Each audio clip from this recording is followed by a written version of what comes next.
జుట్టు పట్టి ఈడ్చుకెళ్ళి ఏంది కథ? తమ యూనివర్సిటీ భూములను కాపాడుకోవాలనుకున్న పాపానికి విద్యార్థులపై రేవంత్ సర్కారు విరుచుకుపడింది. పండుగ పూట పోలీసులతో వీపులు పగలగొట్టించింది. వర్సిటీలో వందలాదిగా మోహరించిన పోలీసులు అడ్డు వచ్చిన విద్యార్థినల్లా లాఠీలతో గొడ్డును బాదినట్టు బాదుతూ కాళ్ళు చేతులు బంధిస్తూ జుట్టు పట్టి జంతువుల్లా ఈడ్చుకెళ్ళి వాహనాల్లో ఠానాకు తరలించారు. వర్సిటీలో 400 ఎకరాలను చదును చేసేందుకు వచ్చిన అధికారులు వందలాది పోలీసుల పహారాలో పదుల సంఖ్యలో జేసీబీలతో పనులు అడ్డుకున్న విద్యార్థులను లాఠీలతో గొడ్లను బాదినట్టు కొట్టిన కాకీలు బట్టలు చిరుగుతున్న గొరగొర లాక్కెళ్ళి వాహనాల్లో పడేస్తూ వీరంగం. 200 మందికి పైగా అరెస్టు చేసి సిటీలోని పలు ఠాణాలకు తరలింపు. అరెస్టులను ఖండిస్తూ యూనివర్సిటీ ఎదుట బైఠాయించిన విద్యార్థులు. విడుదల చేసేదాకా కదిలేది లేదని పట్టు. భారీగా పోలీసుల మోహరింపు. పోలీస్ స్టేషన్లలో విద్యార్థులకు ఎమ్మెల్సీ దాసోజు శ్రీనివాస్ గౌడ్ పరామర్శ.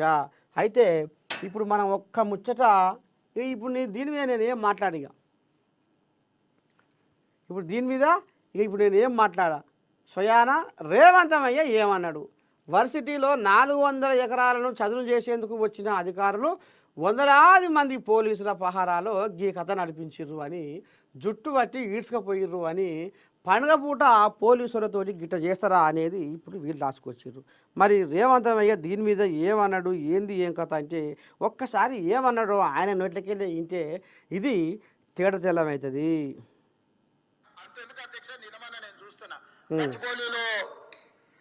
భూమి మీరు ఏం చెయ్యొద్దని అధ్యక్ష దాదాపుగా 25 సంవత్సరాలు అనుకుంటా. చెప్పు. 25 సంవత్సరాల క్రితం బిల్లీరావు అనే వ్యక్తికి, ఒక ప్రైవేట్ వ్యక్తికి, ప్రైవేట్ సంస్థకు ఆ భూమి కేటాయించారు. 25 సంవత్సరాల నుంచి ఏ రోజు కూడా సెంట్రల్ యూనివర్సిటీ దగ్గర భూమి లేదు. తెలంగాణ ఉన్న కంబైన్డ్ రాష్ట్రంలో 2006లో ఆనాడు కాంగ్రెస్ పార్టీ రద్దు చేసింది ఆ కేటాయింపు. అక్కడి నుంచి కోర్టు కేసులు జరిగినాయి. 2014లో తెలంగాణ రాష్ట్రం వస్తే 2024 వరకు 10 సంవత్సరాల గత ప్రభుత్వం బిల్లీరావు నుంచి భూమి గుంజుకోలేదు అధ్యక్ష.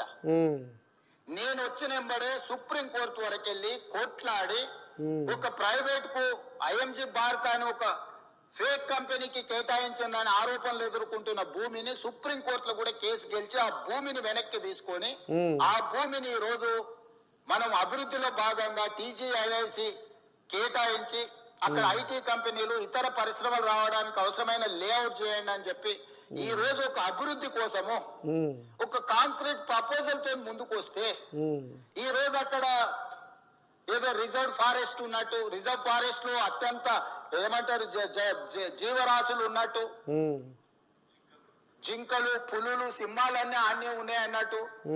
జింకలు పులులు సింహాలు లేవు అధ్యక్ష. ఆ చుట్టుముట్టుతో కొన్ని గుంట నక్కలు చేరి ఇట్లా వ్యవహరిస్తున్నాయి అధ్యక్ష. గుంట నక్కలకు గుణపాఠం చెప్తాం అధ్యక్ష. అది 100% developed area. We are also going to utilise for development. We are not utilising or otherwise మేము ఎవరికో అర్ధరాత్రి పూట ఎవరికో కట్టబెట్టే ప్రయత్నం చేయలేదు అధ్యక్ష. పర్ఫెక్ట్ డెవలప్మెంట్ చేసి ఓపెన్ ఆక్షన్ ద్వారా అంతర్జాతీయ స్థాయి సంస్థల్ని పెట్టుబడులు పెట్టడానికి భూమిని తెలంగాణ ఇండస్ట్రియల్ ఇన్ఫ్రాస్ట్రక్చర్ కార్పొరేషన్ ద్వారా ఆ పెట్టుబడులను ఆకర్షించడం కోసం ఈ రోజు ఒక ప్రణాళికబద్ధమైన డెవలప్మెంట్ చేయడానికి మేము ముందుకు వస్తే ఇవాళ దాన్ని అడ్డుకునే ప్రయత్నం చేస్తున్నారు అధ్యక్ష. నేను ఒకటే మాట అడుగుతున్నా అధ్యక్ష. 10 సంవత్సరాల మీద అధికారంలో ఉన్నప్పుడు ఐఎంజీ భారత బిల్లీరావు అనే ఆయన దగ్గర భూమి ఉన్నప్పుడు మీకు బాధ లేదు, దుఃఖం లేదు, ఆ భూమిని వెనక్కి తీసుకురావాలని ఆలోచన లేదు. అలాంటి వాళ్ళ నుంచి ఆ భూమిని వెనక్కి తీసుకొచ్చి పరిశ్రమల అభివృద్ధి కోసం ఎందుకు అక్కడికి పోయినాం అధ్యక్ష? ఈ రోజు అమెరికన్ కౌన్సిలేట్ అక్కడనే ఉంది, ఈ రోజు విప్రో అక్కడనే ఉంది, ఇన్ఫోసిస్ అక్కడనే ఉంది, ఐటీ పరిశ్రమలన్నీ అక్కడనే ఉన్నాయి. అట్లాంటివి చాలా పరిశ్రమలు ఉన్నాయి అక్కడ. అది ఫైనాన్షియల్ డిస్ట్రిక్ట్. ఆ ఫైనాన్షియల్ డిస్ట్రిక్ట్ ని ఇంకా కొంచెం ఎక్స్పాండ్ చేస్తే అంతర్జాతీయ స్థాయిలో పెట్టుబడులను ఆకర్షించుంటాడని అని చెప్పి ఈ రోజు అక్కడ దాన్ని విస్తరించే ప్రయత్నంలో భాగంగా ఈ రోజు పోయినాం అధ్యక్ష. పరోక్షంగా కోర్టులో పిఐఎల్ చేపిస్తారు, పరోక్షంగా పిల్లల్ని రెచ్చగొడతారు, యూనివర్సిటీ ల్యాండ్ తీసుకున్నారని. ఐఎంజీ భారత్కు పోయినప్పుడు లేని బాధ ఈ రోజు రోజు టీజీఐఎస్సి పరిశ్రమలను నెలకొల్పుకోవడానికి, పెట్టుబడులు పెట్టడానికి, వేల లక్షల ఉద్యోగ అవకాశాలు కల్పించడానికి ప్రయత్నం చేస్తుంటే ఎందుకు అభ్యంతర పెడుతున్నారు అధ్యక్ష? ఎందుకు అంటే ఇంత సింపుల్ లాజిక్. అంటే రేపు పొద్దుగాల మీరు ఏ పరిశ్రమల కోసం భూమి సేకరించరా? ఏ రోడ్ల కోసం విస్తరించడానికి మీరు భూములు సేకరించరా? ఈ రాష్ట్రంలో పరిశ్రమలు రావద్దా? ఈ రాష్ట్రంలో పెట్టుబడులు ఎవరు పెట్టొద్దా? ఈ రాష్ట్రంలో చదువుకున్న నిరుద్యోగులకు ఉద్యోగ ఉపాధి అవకాశాలు ఇవ్వొద్దా? యూనివర్సిటీకి ఏం సంబంధం అధ్యక్ష భూమి? ఆ భూమి ఐఎంజీ భారత్ అని బిల్లిరావుకు కట్టబెట్టిన భూమి 25 సంవత్సరాల తర్వాత ఈ ప్రభుత్వం ఏర్పడిన తర్వాత, ప్రజా ప్రభుత్వం ఏర్పడిన తర్వాత సుప్రీంకోర్టులో కొట్లాడి వేల కోట్ల రూపాయల భూమిని వెనక్కి తెచ్చింది నేను అధ్యక్ష. సుప్రీంకోర్టులో ఉద్దండులైన న్యాయవాదులను పెట్టి వాదింపజేపించి సుప్రీంకోర్టులో గెలిచి ఆ భూమిని వెనక్కి తీసుకొని ఈరోజు ఎవరికో అర్ధరాత్రి పూట కట్టబెట్టకుండా పరిశ్రమలు ఐటీ పార్కులు చేయాలని, మల్టీ జోన్ మిక్స్డ్ యూజ్ కోసం చేయాలని చెప్పి ఒక మంచి ఉద్దేశంతో వస్తే దాన్ని కూడా అడ్డుకుంటారు. ఇది కథ. అయితే ఇక ఇది మరి ఆనాడు కేసీరావయ్య 10 ఏళ్ళు రాజ్యంలో ఉన్నప్పుడు ఏం చేసిండు? మరి అది ఎవరి చేతిలో బందీ అయినా ఈ 400 ఎకరాల భూమి బందీ అయితే ఎందుకు పట్టించుకోలేదు? ఎందుకు కొట్లాడలేదు? ఎందుకు దీని మీద సోయి పెట్టి దీన్ని ఓ కొలిక్కి తీసుకురాలేదు? నేను సుప్రీంకోర్టులా